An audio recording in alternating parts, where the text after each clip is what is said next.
हमारी उम्मीदें finance minister से यही है कि पेट्रोल की कीमतें कम हो। हमारा तो यही होगा सीतारमन जी को कि थोड़ा मिडिल क्लास पे ध्यान दें। कोई सामान ले लो, सब महंगा है, थोड़ा सस्ता होना चाहिए। फाइनेंस मिनिस्टर से यही रहेगा कि वो हमें एक टैक्स स्लैब में इंक्रीज दे। सुनिए निर्मला जी, हर चीज पे जीएसटी लग कर आ रही है। जीएसटी भी बढ़ती चली जा रही है। कोई कहता कम हुई, कोई कहता कुछ हुई। हमारा तो सत्यानाश ही हो रहा है आम पब्लिक का। क्या मिल रहा है आम पब्लिक को? पेट्रोल महंगा, सारी आरक्षण डबल। हम लोग कहेंगे बढ़िया है सरकार, बढ़िया, मगर फिर एंड ऑफ द टाइम क्या होगा? 4 साल वैसे ही निकलेंगे घिट पीट के। इतनी सी सैलरी मिलती है, इतने बड़े बड़े खर्चे हो गए, क्या मिला? इसलिए सरकार ही अच्छी थी, हम तो यही कहेंगे। कम से कम सारा चीजें महंगी थी तो जेब में पैसे तो थे, अब तो पैसा ही नहीं है। आई थिंक प्राइमरी एक्सपेक्टेशन यही होगा कि because of all the talks of inflation and recession जो भी है, आई थिंक टैक्सेबल इनकम जो है उसका ब्रैकेट बस बढ़ाना चाहिए और गवर्नमेंट ने, so that common people like us have more income with us than giving it back to the government. थोड़ा सा जीएसटी को थोड़ा सा और कॉम्प्लेक्सिटी को थोड़ा कम किया जाए। मैं तो उसके बेसिस से बोल रहा हूँ, क्योंकि मेरा मैं खुद बिजनेस करता हूँ, बिजनेस भी मेरा है साइड पे, और मैं पढ़ाई भी कर रहा हूँ। जीएसटी थोड़ा कम कर दिया जाए। बहुत सारे प्रोडक्ट पे जीएसटी फिर से बढ़ गई, वापस से बढ़ गई है। जीएसटी को माइनस किया जाए।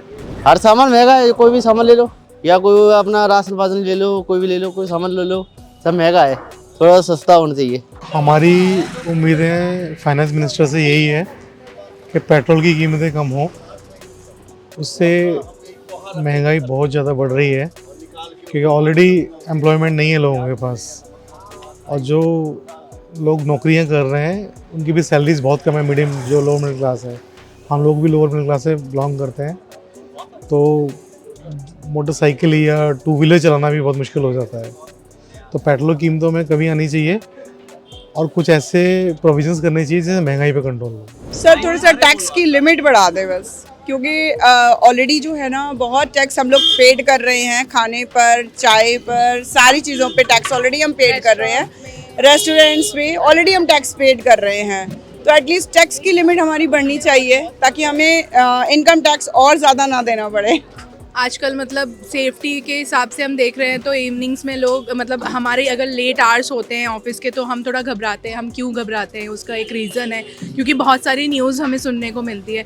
सो probably government can take actions on that also. At like women safety के लिए कुछ हेल्पलाइन नंबर्स वगैरह उन्होंने ऑलरेडी कराए हुए हैं, और कुछ ऐसा हो कि दे नो कि मैं इस पर डायल करूँगी एंड एक्शन हो जाएगा। सो ऐसा कुछ हो।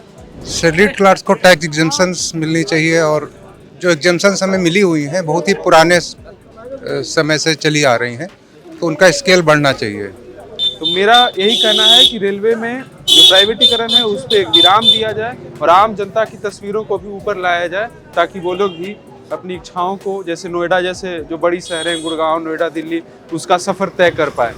मेरा नए बजट से कोई ज़्यादा खास एक्सपेक्टेशन नहीं है, बिकॉज सरकारें बदलती हैं और कुछ नहीं होता। आम जनता वही महंगाई झेलती है और कुछ नहीं हो पाता। उनके प्लान्स जो होते हैं सिर्फ वो पेपर्स तक ही होते हैं और रियलिटी में कुछ नहीं हो पाता। जैसे हम मिडिल क्लास वाले लोग हैं, टैक्स देते हैं, अर्निंग सोर्स हमारा सिर्फ सैलरी होता है, और उस पर सरकार एक टैक्स ले लेती है। उसके बाद जो भी हम चीज़ खरीदते हैं डुअल टैक्स देते हैं, दोबारा टैक्स देते हैं। तो ये हमारे लिए, यदि सरकार इसके रिगार्डिंग कुछ सोचे तो हमारे लिए बेनिफिशियल होगा। हम प्राइवेट नौकरी कर रहे हैं और सैलरी तो हमारा बढ़ी नहीं, और यहाँ पे जो महंगाई है उतनी बढ़ती जा रही है। तो ये सब गवर्नमेंट को देखना चाहिए कि बजट किस हिसाब से जनता की क्या इनकम है उस हिसाब से महंगाई हो। फाइनेंस मिनिस्टर से यही रहेगा कि वो हमें एक तो टैक्स स्लैब में इंक्रीज दे, दूसरा जो हमारे बेनिफिट्स हैं उनको इंक्रीज किया जाए। जैसे एटीसी में 150 चल रहा है, मुद्दतों से चल रहा है, उसको इंक्रीज किया जाए। कि जो रोज़मर्रा की चीज़ें हैं वो बहुत महंगी होती जा रही हैं, उस पर सरकार कंट्रोल करे। और फीस वगैरह है बच्चों की, फिर रेलवे की फैसिलिटीज़ है, कुछ उसमें इंक्रीज़ करे।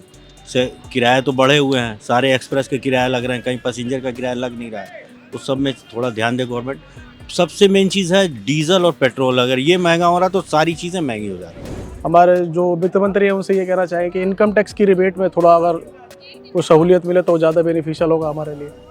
और जो मैंडेटरी चीज़ें हैं, जैसे दूध और ये सब जो बहुत ही मैंडेटरी चीज़ें डेली रूटीन के लिए, उस पर जीएसटी थोड़ा सा कम किया जाए।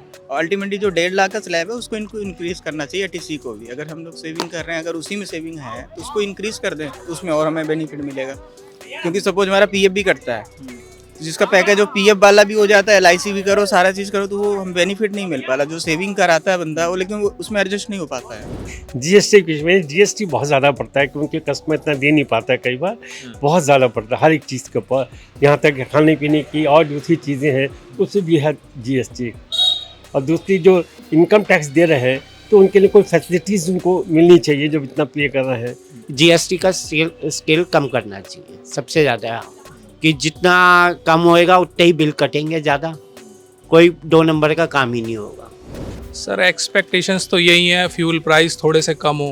अब जैसे देख रहे हो सीएनजी प्राइसेस इतने हाई हो रखे हैं, बहुत दिक्कत हो रही है। पेट्रोल प्राइसेस भी कम होने चाहिए और डीजल भी बहुत हाई हैं। और थोड़ा सा गवर्नमेंट को सोचना चाहिए, क्योंकि एज अ बिजनेसमैन बहुत सारी चीज़ें हमें देखनी पड़ती हैं, बहुत प्रॉब्लम्स झेलनी पड़ती हैं।